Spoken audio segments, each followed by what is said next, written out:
Amigos y amigas de Agenda Económica, la verdad que yo creo que no hay tres en República Dominicana especialistas financieros de la calidad profesional, la experiencia, toda la fundamentación que tiene su formación, como lo es el amigo Tomás Fernández, quien es especialista como consultor en materia de negocios, de fusiones, de estrategia, de reestructuración, de alianzas, de joint venture, y que realmente es presidente de la empresa Valuc Monies, que es una empresa consultora que acompaña y da una visión de asesoría estratégica a distintos pequeños, medianos, grandes negocios, tanto para políticas privadas, políticas públicas, en fin, que tenemos un experto a nivel internacional, a los estándares.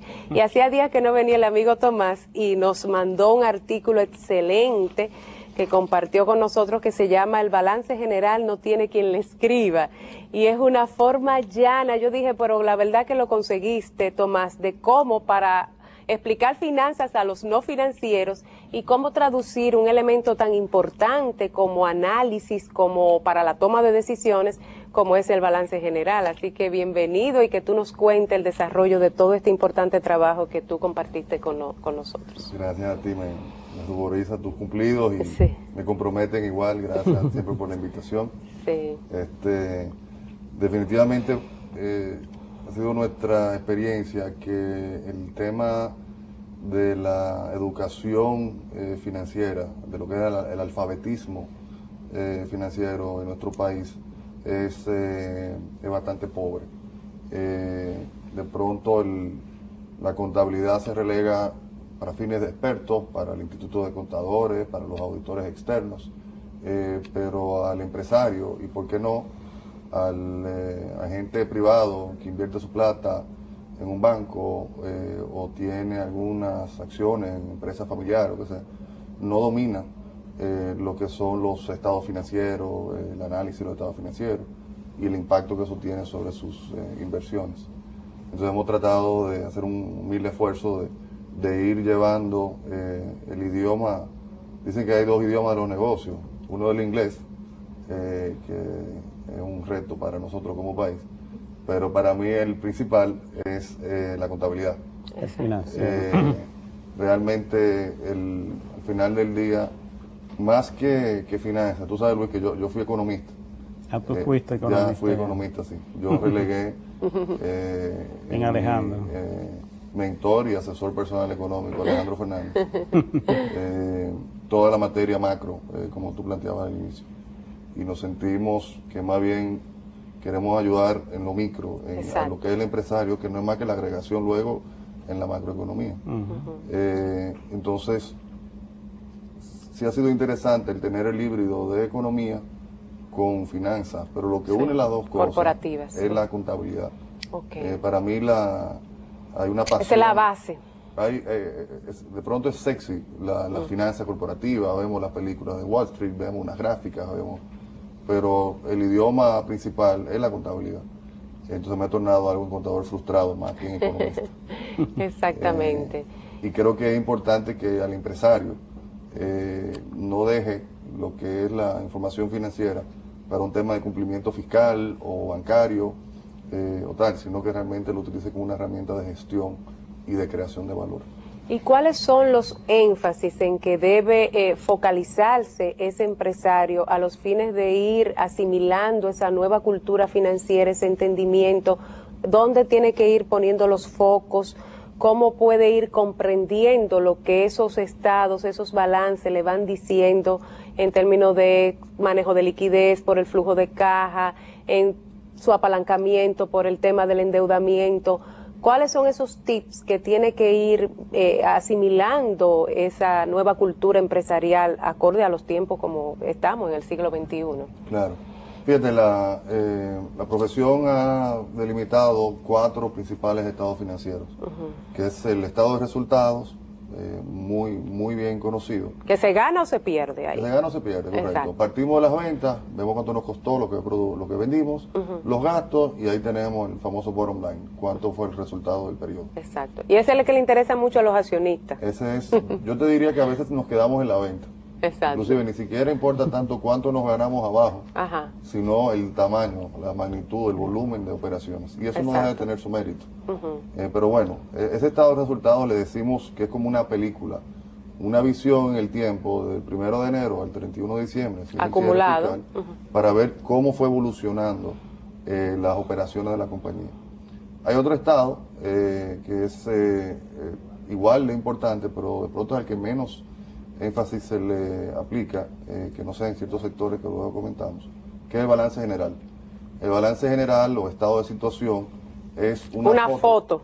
Exacto, en el momento de lo que son los activos y los pasivos, las diferencias que tienen los accionistas de una empresa.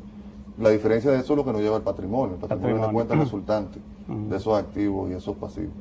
Y es curioso que de veras no le han dado la importancia del lugar, porque como veremos más adelante, de ahí se desprende una serie de indicadores que son sumamente importantes. Sí, porque por ejemplo... Sobre todo en el sector financiero. Sí. Correcto.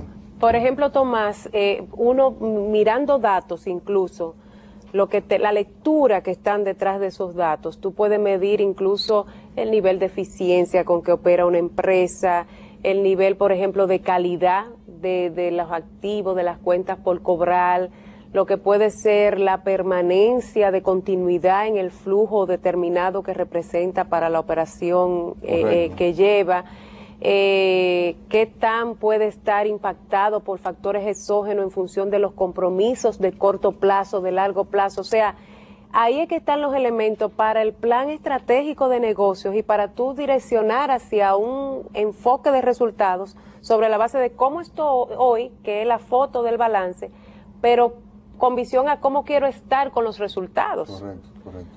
O sea, esa parte te va viendo. A mí se me ocurre una pregunta en relación con este tema, Tomás.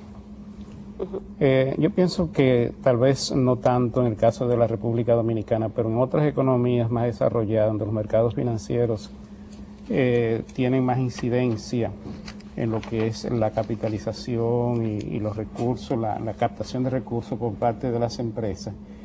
El tema de los estados financieros es un asunto clave para saber cuánto es el valor accionario de una empresa. Claro.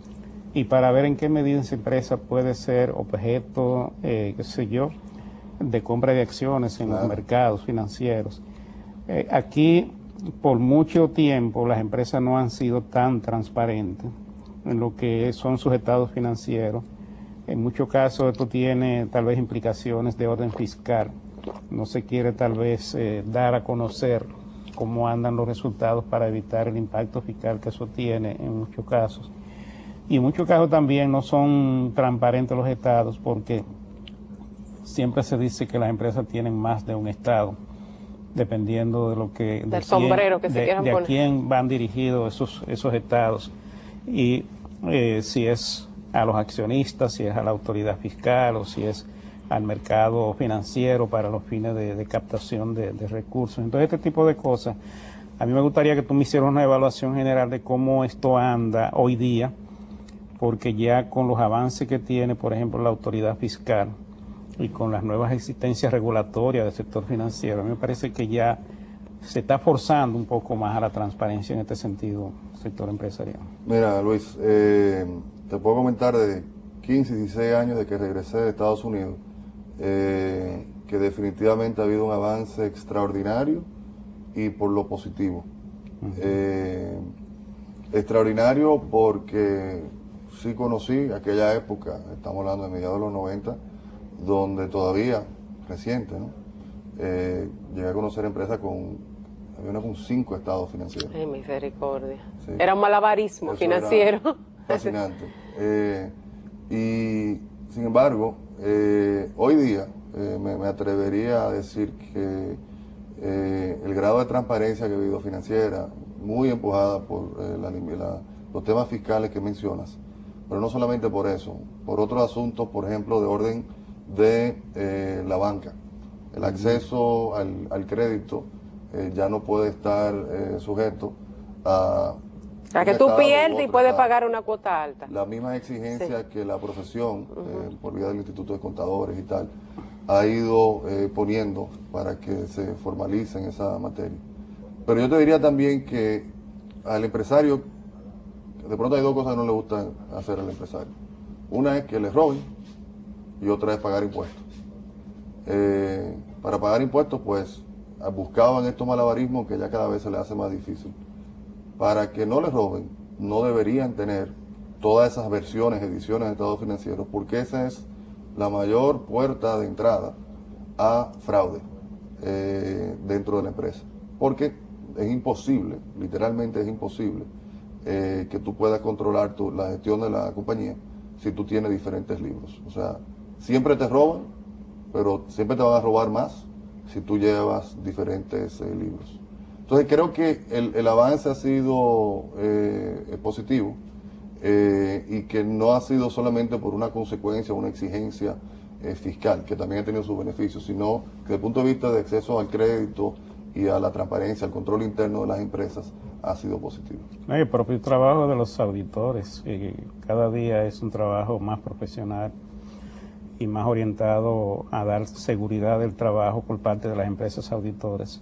En algunos casos, como por ejemplo las que están registradas en la Superintendencia de Bancos y en organismos regulatorios, tienen unas exigencias muy grandes en cuanto a los resultados, que a pesar de que han habido malas experiencias en el pasado, pero yo creo que cada vez se avanza más en eso, porque la auditoría en República Dominicana hoy se está siguiendo por patrones internacionales, normas internacionales, que son normas que se aplican en muchísimas partes del mundo, sobre todo en economías desarrolladas, y siguen unos lineamientos que los auditores internos aquí están obligados a respetar. Y en muchos casos los estados financieros que se analizan y las empresas auditoras evalúan, que tienen un interés no solamente local, sino también internacional, cuando se da la conjunción de que las empresas no solamente son de origen local, sino que son subsidiarias o están relacionadas con empresas internacionales. Correcto. Vamos a una pausa y regresamos.